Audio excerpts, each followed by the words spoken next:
Kadapa collector కాళ్ల మీదుట మూడవ రోజు నిరాహార దీక్ష. ఫీజులు కట్టలేక తల్లిదండ్రులు ఆత్మహత్యలు చేసుకోవాలా?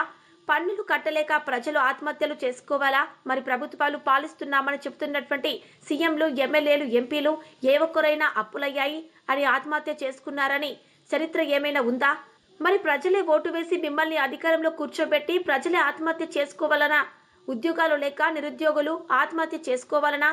విద్య అందక నాణ్యమైన చదువులు లేక ప్రైవేట్ కార్పొరేట్ స్కూల్లో కాలేజీల్లో అధిక ఫీజులు కట్టలేక వాళ్ళ దోపిడీని అరికట్టలేక వాళ్ళ దగ్గర యూనిఫాములు, బూట్లు, నోటు పుస్తకాలు, పెన్సిళ్లు ప్రతి ఒక్కటి వాళ్ళ దగ్గరే కొనాలని హుకుం జారీ చేస్తున్నటువంటి ప్రైవేట్ కార్పొరేట్ కళాశాలల పాఠశాలలను గుర్తింపు రద్దు చేయాలని డిమాండ్ చేస్తున్నాం.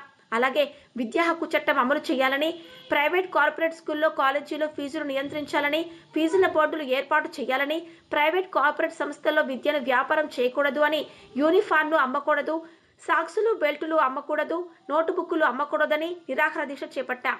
ఈ ప్రజా ఉద్యమంలో ప్రతి ఒక్కరూ విద్యార్థులు, తల్లిదండ్రులు, మధ్యతరగతి కార్మికుల కుటుంబాలు, షూ షాప్ వారు, బట్టల షాప్ వారు, పుస్తకాల షాప్ వారు ప్రతి ఒక్కరు కూడా ఈ ప్రజా ఉద్యమంలో పాల్గొంటారని, ప్రతి ఒక్కరూ ఆహ్వానితులే, మీరందరూ మద్దతు తెలియజేస్తారని కోరుకుంటున్నాం.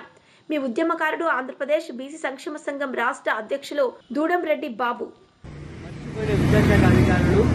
ప్రైవేట్ కార్పొరేట్ స్కూల్కు అధిక ఫీజులు, మధ్యతరగతి కుటుంబాలు చిన్నాభిన్నమవుతున్న నేపథ్యంలో బీసీ సంక్షేమ శాఖ రాష్ట్ర అధ్యక్షులు రెడ్డిబాబు గత 2 రోజుల నుంచి కడప కలెక్టర్ అధ్యక్షులుగా నిరాహార దీక్ష చేస్తున్నారు. ఈ నేపథ్యంలో ఆయన చెప్పండి అన్న. అందరికీ నమస్కారం. నా పేరు దూడం రెడ్డిబాబు, ఆంధ్రప్రదేశ్ బీసీ సంక్షేమ సంఘం రాష్ట్ర అధ్యక్షుని. కడప నగరంలో కలెక్టర్ కార్యాలయం ఎదుట 7వ తేదీ, 8వ తేదీ, ఇప్పుడు 9వ తేదీ నిరాహార దీక్ష చేస్తున్నాం. ఈ నిరాహార దీక్షకు ముఖ్య కారణం ప్రైవేట్ కార్పొరేట్ స్కూళ్లు, కాలేజీలు అధిక ఫీజులు వసూలు చేస్తూ ఆ స్కూళ్లలో ఎటువంటి పర్మిషన్ లేకుండా బుక్స్, యూనిఫామ్లు, బూట్లు, సాక్సులు అమ్ముకుంటూ విద్యను వ్యాపారంగా చేస్తూ మధ్యతరగతి వాళ్లను జిల్లగల్లాగా పీడిస్తున్నటువంటి ఈ వ్యవస్థను రద్దు చేయాలని చేస్తున్నాం. అంతే. ఆ సమస్యను మన డీఓ గారి దృష్టికి తీసుకెళ్లాం, కలెక్టర్ గారి దృష్టికి తీసుకెళ్లాం, ఎమ్మెల్యేల దృష్టికి తీసుకెళ్లాం. కానీ ఎవరు కూడా ఎక్కడ రెస్పాండ్ కావడం లేదు. విద్యాశాఖను ఇంత నిర్వీర్యం చేస్తున్నటువంటి డీఓ, విద్యాశాఖ అధికారులు దేనికోసమని అడుగుతున్నాం. వాళ్ళ వ్యవస్థను పూర్తిగా రద్దు చేయడానికి ప్రభుత్వాన్ని డిమాండ్ చేస్తున్నాం. ఎందుకంటే ప్రైవేట్ కార్పొరేట్ స్కూళ్లు, కాలేజీలు ఇంతగా దందా చేస్తుంటే, వాళ్ళకి ఎటువంటి పర్మిషన్ లేకుండా విద్యను వ్యాపారంగా చేస్తుంటే చూసి చూడనట్లు ఎందుకు వదిలేస్తున్నారు? దీంట్లో మీకు లాభం ఏంటి? గవర్నమెంట్ మీకు జీతాలు ఇస్తుందా, లేక ప్రైవేట్ కార్పొరేట్ కాలేజీలు, స్కూళ్లు జీతాలు ఇస్తున్నారని అడుగుతున్నాం. అంతేకాదు, విద్యను వ్యాపారంగా మలుచుకొని మధ్యతరగతి వాళ్ళ విద్యార్థుల తల్లిదండ్రులను అధిక ఫీజులతో వీళ్లు కట్టలేక ఆత్మహత్యలు చేసుకుంటున్న పరిస్థితులు వస్తున్నాయి. ఎందుకంటే విద్య ప్రతి ఒక్కరికి అవసరం. ఈ విద్య మా బిడ్డ మంచిగా చదవాలి, మంచి పై స్థానాలకు వెళ్లాలి, మంచి పొజిషన్లో ఉండాలని ప్రతి తల్లిదండ్రులు కోరుకుంటారు. కానీ ఈ ఫీజులు కట్టలేక, ఈ బుక్స్ కొనలేక కొందరు సమాజంలో అవమానంతో ఫీజులు కట్టలేదని చాలా స్కూళ్లు బయట నిలబెడుతున్న పిల్లలను, దాంతో ఆత్మహత్యలు చేసుకుంటున్నారు. అలాగే ఫీజులు, బుక్స్ వీటిపైన ఇంత నియంత్రణ ఎందుకు తీసుకురాలేకున్నారని మేము ప్రభుత్వాన్ని నిలదీస్తున్నాం. విద్యా హక్కు చట్టాన్ని అమలు చేస్తే ఈ సమస్యలు ఉండవు కదా. ఏ స్కూల్లోనైనా ఇంటర్మీడియట్ బుక్స్ ఫీజులు 17,000 రూపాయలతో గవర్నమెంట్ ఒక ప్రొసీడింగ్ రిలీజ్ చేసింది. మరి దాన్ని ఎందుకు అమలు చేయడం లేదు? ఇంటర్మీడియట్ కు 70,000 వసూలు చేస్తున్నారు మొదటి సంవత్సరానికి, బుక్స్ కు 15,000 వసూలు చేస్తున్నారు, యూనిఫామ్ కు వాళ్ళ ఇష్టం. మరి అలాంటిది మీరు ఏం చేస్తున్నారు? విద్యాశాఖ అధికారులు మిమ్మల్ని ఎరచనం దొంగలను పట్టుకోమని అడుగుతున్నామా? లేకుంటే కన్నా మర్డర్ చేసే వాళ్ళని పట్టుకోమని అడుగుతున్నామా? లేకుంటే దొంగతనం చేసే వాళ్ళని పట్టుకోమని అడుగుతున్నామా? మీ పని ఏంటి? మీరు చేయాల్సిన వర్క్ ఏంటి? ఏ స్కూల్లో అన్యాయం జరుగుతుంది, ఏ స్కూల్లో ఫీజులు ఎక్కువ వసూలు చేస్తున్నారు, ఏ స్కూల్లో ముఖ్యమైన వసతులు ఉన్నాయా లేవా, ఇవి చూడాల్సినటువంటి మీరు విద్యాశాఖ అధికారులు ఏసీలు వేసుకొని మీ ఆఫీసులో కూర్చొని, లేదంటే కన్నా లగ్జరీ లైఫ్ అనుభవిస్తూ 5 సంవత్సరాలు ఒక జిల్లాలో పనిచేస్తే 100 కోట్లు దాదాపు సంపాదిస్తున్నారు విద్యాశాఖ అధికారులు. ప్రైవేట్ కార్పొరేట్ స్కూళ్లు 10,000 కోట్లు దందా చేస్తున్నారు. ఎలాంటి జీరో ఇన్కమ్ ట్యాక్స్ కానీ సేల్ ట్యాక్స్ కానీ ఎలాంటివి కట్టకుండా గవర్నమెంట్ కు జీరో ముందు సున్నా చుడుతున్నారు ట్యాక్సులు కట్టకుండా. మరి వీటన్నిటిపైన మీరు ఎందుకు స్పందించడం లేదు అని అడుగుతున్నాను. ఈ విద్యా చట్టానికి అమలు చేసేదానికి ఏ శాఖ అయినా సరే మీరందరూ మీకు పని చేయడం ఇష్టం లేకపోతే పక్కదానికి వెళ్ళిపోండి. అంతేగాని ప్రజలు ఎందుకు ఇబ్బందులు పెట్టి జలగల్లాగా రక్తం పిలుస్తున్నారని మిమ్మల్ని అడుగుతున్నాం. విద్యార్థులందరూ మధ్యతరగతి వాళ్ళే, ప్రతి ఒక్కరికి విద్య అవసరమే. అంతేకాదు ఈ ఫీజులు కట్టాలంటే మా రక్తం ఒలిచి మీకు ట్యాక్స్ కట్టాలి. మీకు జీతాలు ఇస్తారు విద్యార్థి శాఖ అధికారులకు కానీ ఇంకా వేరే వాళ్ళకి కానీ. అయితే ఏ ఎమ్మెల్యే కానీ ఆత్మహత్య చేసుకుని చచ్చిపోయిన చరిత్ర ఉందా అని అడుగుతున్నా. ఏ ముఖ్యమంత్రి అయినా సరే అప్పులు కట్టలేక ఆత్మహత్య చేసుకున్న చరిత్ర ఉందా అని మిమ్మల్ని అడుగుతున్నాం. ఏ ఎమ్మెల్యే చావడు, ఏ ఎంపీ చావడు, ఏ సీఎం చావడు. 1,000 కోట్ల రూపాయలు రాష్ట్రానికి అప్పులు అయినాయని చెప్తున్నారు. మరి విద్యాశాఖ ఏం చేస్తోంది?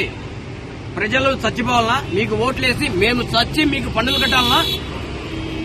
ఇంత దోపిడీ రాజ్యం చేస్తున్న అధికారులు ఏం చేస్తున్నారని అడుగుతున్నాం. డీఓలు మన నారా లోకేష్ గారు విద్యాశాఖ మంత్రి, తమరైన విద్యాశాఖను ఒక గాడిలో పెట్టవలసిందిగా తమని మేము అర్థిస్తున్నాం. గత 2 రోజుల నుంచిగా మీరు నిరాహార చేస్తున్నారు. 2 రోజులు కొనసాగుతుంది. ఈ నేపథ్యంలో ఇప్పుడు ఈ దీక్షకు ప్రభుత్వ అధికారులు విద్యాశాఖ అధికారులు స్పందించకపోతే ఫ్యూచర్లో మీ కార్యాచరణ ఎలా ఉండబోతుంది? ప్రతి ఒక్క స్కూళ్లు, ప్రతి ఒక్క కాలేజీలు, అలాగే విద్యార్థుల తల్లిదండ్రులను, విద్యార్థులను చైతన్యం చేసి రోడ్డుపైకి తీసుకొచ్చి ఆమరణ నిరాహార దీక్ష చేసేందుకు మేము నిర్ణయించుకున్నాం. ఒక వారం 10 రోజులు టైం ఇస్తాం. ఏం స్పందిస్తారా? ప్రభుత్వం స్పందిస్తుందా లేదా డీఓలను మారుస్తారా? ముఖ్యంగా డీఓలను, ఇప్పుడున్నటువంటి డీఓలు రాష్ట్ర వ్యాప్తంగా రిమూవ్ ఫర్ ది సర్వీస్ చేయాలి మా డిమాండ్ ప్రధానంగా. ఎందుకంటే వేల లక్షల కోట్లు సంపాదిస్తున్నారు. ఏ శాఖలో కూడా ఇంత అవినీతి జరగడం లేదు. విద్యాశాఖలో మాత్రమే జరుగుతుంది. విద్యాశాఖ డీఓ గారిని ముందు సస్పెండ్ చేయాలి లేదా రిమూవ్ ఫర్ ది సర్వీస్ చేయాలి. దీనిపైన స్పందించకుంటే ఆమరణ నిరాహార దీక్ష కూర్చునేందుకు మేము మా రంగం కూడా సిద్దం చేస్తున్నాం. త్వరలోనే కార్యాచరణ కూడా ప్రకటిస్తామని ఈ సందర్భంగా తెలియజేస్తున్నాం.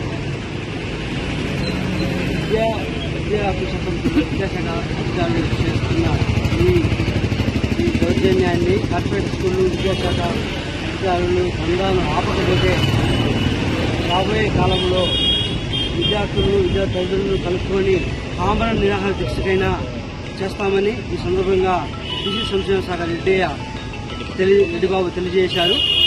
కెమెరామెన్ రవితో AN news Kadapa. దుడం Reddibabu, Andhra Pradesh BC సంక్షేమ సంఘం రాష్ట్ర అధ్యక్షుడు.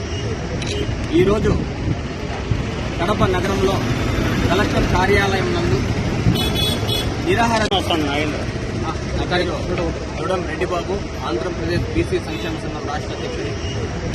ఈరోజు కడప నగరంలో కలెక్టర్ కార్యాలయం నందు నిరాహార దీక్ష 3 రోజులు చేస్తున్నాం. ఈరోజు 3వ రోజు. ఈ నిరాహార దీక్షకు ముఖ్య ఉద్దేశం విద్యా హక్కు చట్టాన్ని అమలు చేయాలని, అధిక ఫీజులను నియంత్రించాలని, ఏ స్కూల్లో కూడా విద్యను వ్యాపారంగా చేయకూడదని, ఒకవేళ చేసిన వారు వాళ్ళ గుర్తింపును రద్దు చేయాలని ప్రధాన డిమాండ్లుగా నిరాహార దీక్ష చేస్తున్నాం. ఈ నిరాహార దీక్షకు ప్రభుత్వం స్పందించకుంటే ఆమరణ నిరాహార దీక్ష చేసేందుకు కూడా మేము సిద్ధంగా ఉన్నామని మీకు తెలియజేస్తున్నాం. అంతేకాదు దాదాపు ఒక ఏడాదికి 10,000 కోట్లు దందా చేస్తున్నారు ప్రైవేటు కార్పొరేట్ స్కూల్, కాలేజీలు. మరి దీన్ని విద్యాశాఖ అధికారులు చూసి చూడనట్టు ఎందుకు వదిలేస్తున్నారు? దీంట్లో మీ వాటా ఎంత అని కూడా అడుగుతున్నారు. ఒక 5 రోజుల్లో మీరు పని చేస్తే జీవితాంతం పని చెయ్యకుండా మీరు 2-3 తరాలు తినేంత సంపాదిస్తున్నారు. మరి వీళ్ళపైన విజిలెన్స్ కానీ, సిబిసిఐడి కానీ, సిఐడి వాళ్ళు కానీ ఎందుకు మీరు చర్యలు తీసుకోవడం లేదు? వీళ్ళ ఆస్తులు ఎంత ఉన్నాయని మీరు ఎందుకు స్పందించడం లేదని అడుగుతున్నాం. విజిలెన్స్ కానీ, ఇన్కమ్ ట్యాక్స్ కానీ, సేల్ ట్యాక్స్ కానీ వీరందరూ చిన్న వ్యాపారస్తుల మీద పడ్డం కాదండి. రాజకీయ పొత్తులుగా ఉంటూ ప్రైవేటు కళాశాలను నడుపుతూ విద్యను వ్యాపారంగా చేసి ప్రజలను దోపిడీ చేస్తున్నటువంటి ప్రైవేటు కార్పొరేట్ స్కూళ్లు, కాలేజీలపైన మీరు దాడులు చేసి అక్కడ పరిస్థితులు పరిశీలించి కనీసం వాళ్ళకు ఆడుకునే స్థలాలైనా ఉన్నాయా లేవా అని వాటిపైన విద్యాశాఖ అధికారులు చర్యలు తీసుకుని వాళ్ళపై కేసులు పెట్టి వాళ్ళకు బుకింగ్ రద్దు చేయకుండా మీరు వాళ్ళతో చీకటి ఒప్పందాలను ఒప్పించుకొని మీ ఆస్తులు పెంచుకుంటున్నారా? ట్యాక్సులు కట్టలేక మధ్యతరగతి వాళ్ళు చావాలా? కరెంటు బిల్లులు కట్టలేక ప్రజలు చావాలి? ఫీజులు కట్టలేక తల్లిదండ్రులు చావాలి? మీకు ట్యాక్సులు కట్టలేక ఓటుదారులు చావాలి.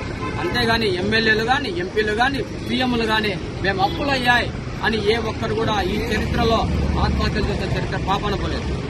ఉద్యోగాలు రాక యువకులు, నిరుద్యోగులు ఆత్మహత్యలు చేసుకుంటున్నారు. ఇంత లక్షలు ఖర్చు పెట్టి మేము చదివి పట్టాలు తీసుకొని దాదాపు 30 లక్షల మంది సంవత్సరానికి బయటకు వస్తున్నారు. మరి ఎవరికే కానీ ఉద్యోగాలు లేవు, ఉపాధి లేదు. మరి ఈ చదువులు దేనికి? ఇన్ని లక్షల రూపాయలు ఖర్చు పెట్టి మేము ఎందుకు చదవాలి? ప్రైవేట్ పబ్లిషర్తో కుంభక్కై ప్రైవేట్ కార్పొరేట్ కళాశాలలు బుక్స్ అధిక ఫీజులు వసూలు చేస్తూ అధిక రేట్లకు బుక్స్ అమ్ముతూ ప్రైవేటు కార్పొరేట్ గవర్నమెంట్ ఆదేశించినటువంటి ప్రింట్ చేసినటువంటి బుక్స్ ని చదవాలి, పాటించాలి, వాటిని అమలు చేయాలి. అవి అమలు చేయకుండా మీ సొంతంగా పెట్టుకుని 10,000 రూపాయలు దాదాపు వసూలు చేస్తున్నారు పాఠ్య పుస్తకాలకి, యూనిఫామ్ కాకుండా. మరి ఫీజులు వసూలు చేస్తారు, యూనిఫామ్లు డబ్బులు వసూలు చేస్తారు, బుక్స్ వసూలు చేస్తారు. మరి మేము చదవాలన్నా వద్దా? విద్యను ఉచితంగా అందియాలని గవర్నమెంట్ ఎంతో ప్రయత్నం చేస్తుంది. మరి ప్రైవేటు పైన, కళాశాల పైన, కార్పొరేట్ పైన మీరు ఎందుకు చర్యలు తీసుకోవడం లేదని విద్యాశాఖ అధికారులు మేము నిలదీస్తున్నాం. ఒకవేళ మీరు ఇలాగే మీ ప్రవర్తన మారకుంటే మీ విద్యాశాఖ అధికారులు ఎక్కడో అక్కడ మేము దిగ్బంధనం చేసి మీ డీఓ ఆఫీసులను ముట్టడిస్తామని కూడా మేము హెచ్చరిస్తున్నాం. అంతేకాదు DO remove for the service గా మేము గవర్నమెంట్ అనౌన్స్మెంట్ కూడా చేయాలి. లేకపోతే ప్రైవేట్ పబ్లిషర్ తో కలిపి కుంభక్కై వేల కొద్ది సంపాదిస్తున్నారు. ప్రైవేటుకు లాస్, అట్లా గవర్నమెంట్ కు లాస్, ప్లస్ మాకు ఎవరికి విద్యార్థుల తల్లిదండ్రులకు జలగల్లాగా పట్టి పీడిస్తున్న ఈ విద్యా వ్యాపార వ్యవస్థనే అంతమొందించేంత వరకు మేము మా పోరాటాన్ని ఆపమని కూడా తెలియజేస్తున్నాం.